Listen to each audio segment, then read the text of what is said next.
Тэгээд одоо яг нөгөө орчин үеийн бүх зүйлийн захим орчин болсон өсвөр насны хүүхдүүд жоохон хүүхдүүдийн дунд нэг захим орчноос үүдэлтэй гэмтрүүд аюух гарч байгаа гэдэг мэдээлэл бид яг авдаг тийм дүртэм шахав. Захим орчин дэндүү хараад байх бас онцгүй тий. Тэгээд одоо нэг ганц хэрэгжилж байгаа зүйл манд захим орчин байж байгаа. Захимаар л одоо уулзаж. Энийг хараад видеоколтой муу хянах хэвээр яг хянагуул яг яаж ямар зохицуулалтаар харж явах хэмжиж явах хэвээр гэж.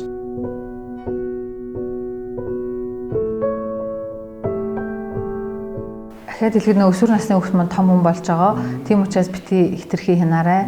Бити хитрхи одоо мөрдөөрөө хэм үү мөрдөн байцаагч яг хинтээ юу бичсэн гэдэг ч юм уу. Эсвэл бүр хамгийн одоо бүр хийж болохгүй зүйл юу гэхээр нөгөө утсын ингээд нууцаар авч үзэх. Хинтээ юу бичснийг харах гэдэг ч юм бүр ингээд деталь юмнуудыг харах ч юм уу те. Одоо бичсэн зүйлүүдийг харахаар эсэгчүүд өөрсдөө ингээд хямраад идэг. Ингэж бичиж захтай тийм юм бодоод захтай тийм. Тэгэхээр эсэгчүүдээ энэ бол хүүхэд тэгээд өсвөр насны хүүхэд би хинбэ гэдэг асуултанд хариулж байгаа. Тэгээд өөрийнх нь хиллэг ярианы стилтэй сленгүүд тэр нь шал өөр байдаг, өөр ертөнц байдаг.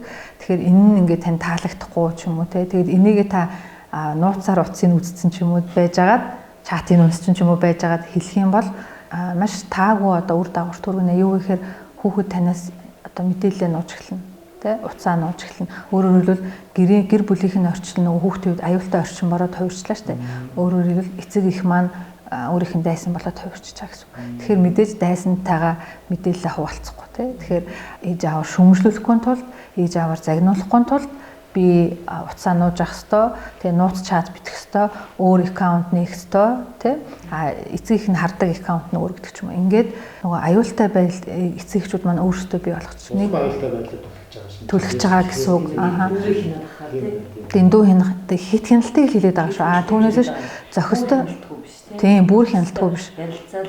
Яг үнэ зохистой хяналт нь юу вэ гэхээр өсвөр нас маань ерөнхийдөө зөвхөн цахим хэрэглээ биш те.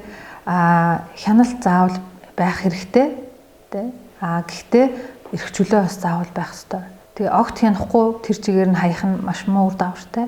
Эсвэл хит их хянах нь хүүхэд бие даахгүй болоод сэтгэл зүйн асуудлууд тэгээд харилцааны бие даах шийдвэр гарах гэдэг энэ чадварууд сонголт хийх чадварууд алга болчдөг.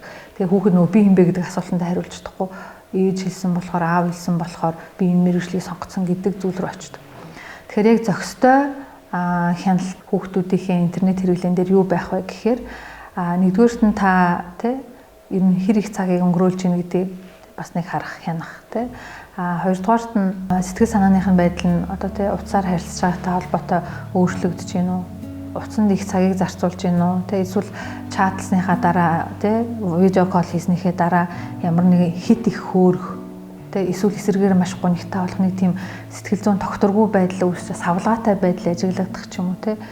Эсвэл утсаа нууцаар авч одоо тий нууцаар одоо ингээд энэ тэнд чат бичих нууцаар ингээд видео кол хийх ч юм уу тий ингээд нууж байгаа байдал нь харагдах ч юм уу тий энийг нэгдүгээрт ажиглах хоёрдугаарт нь юу вэ гэхээр ямар нэгэн дадал одоо бий болгоогүй хүмүүс маань яадаг вэ гэхээр эцэгхийн хязгаарлалт байхгүй байсан хүмүүс маань яадаг вэ гэхээр утсаа хэрэглэх хязгаараа ерөөсөө мэддэггүй тэгээд нөгөө хичээлээ их одоо тэр хязгаараа ч гэсэн ингээд зохицуулж мэддэггүй энэ дээр нь ер нь бол хүүхдүүдийн 70-80% дээр нь эцэг эхчүүдийн зүгээс хяналт жоохон хэрэгтэй болдог.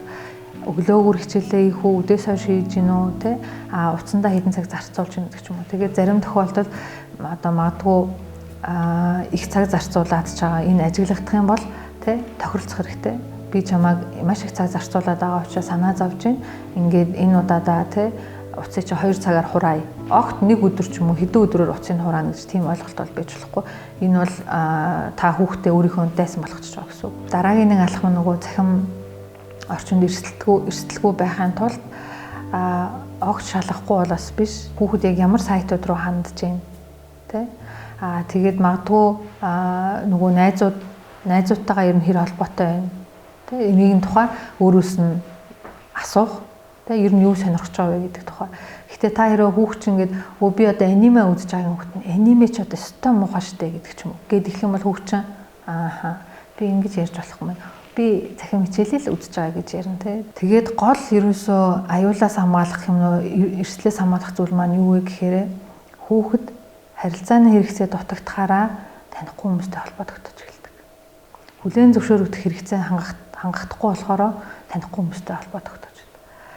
Үн цэнтэй гэдэг мэдрэмж авахгүй болоод ирэхээрээ танихгүй хүмүүстэй холбоо тогтоож эхэлдэг. Гэрийнх нь байна, найзууд нь байна. Гэхдээ яг өөрийг нь ойлгож байгаа, яг өөрийг нь үнэлж байгаа, сонсож байгаа юм байхгүй.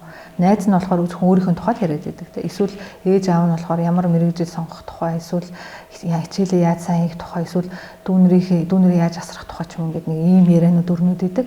Яг өөрийг нь сонирхож чи яг юу сонирхож чинь, юу мэдэрч чинь, яах вэ гэдэг тухай юм яриа өрнүүлдэг хүн байхгүй болохоор эцэг их байна, найз нөхөд байна. Гэхдээ тэр хүмүүс нөгөө хэрэгцээг нь хангахгүй байна тийм. Тэгэхээр өөрийгөө үнцэнтэй, өөрийгөө хайрлагдж байгаа, өөрийг нь хүлээн зөвшөөрж харилцаж байгаа тэр хүмүүсийг хүүхэд дандаа хайж идэг. Тэгэхээр тэр хүмүүс нь магадгүй тэ танихгүй хүн болох тохиолдол их бий. Яагаад гэвэл танихгүй хүн тэ амархан ингээд тэ өөрийгөө шал өөртөө ихтэй ч юм уу шал өөрөөр танилцуулах боломжтой. Тэгэхээр хүүхэд маань танихгүй хүмүүс эсвэл магадгүй ингээд найзуудынхаа сургаар ч юм уу эсвэл интернетэд ингээд илүү гоё юм бичдэг ч юм уу тэ энэ хүмүүсийг хараад тэр хүмүүс өөртөө холбогдохоор эсвэл тэр хүмүүс рүү өөрөө ингэж зориудаар холбогдож харилцааны хэрэгцээгээ хангах гэдэг. Тэгэхээр хэрвээ хүүхдтэйгээ хүүхдэд хангалттай өөрийг нь ойлгож дэмждэг харилцаа байгаа тохиолдолд хүүхдүүд бараг хизээж тэр эрсдэл рүү ордоггүй. Яагаад гэвэл энийг одоо мэдэрч идэг.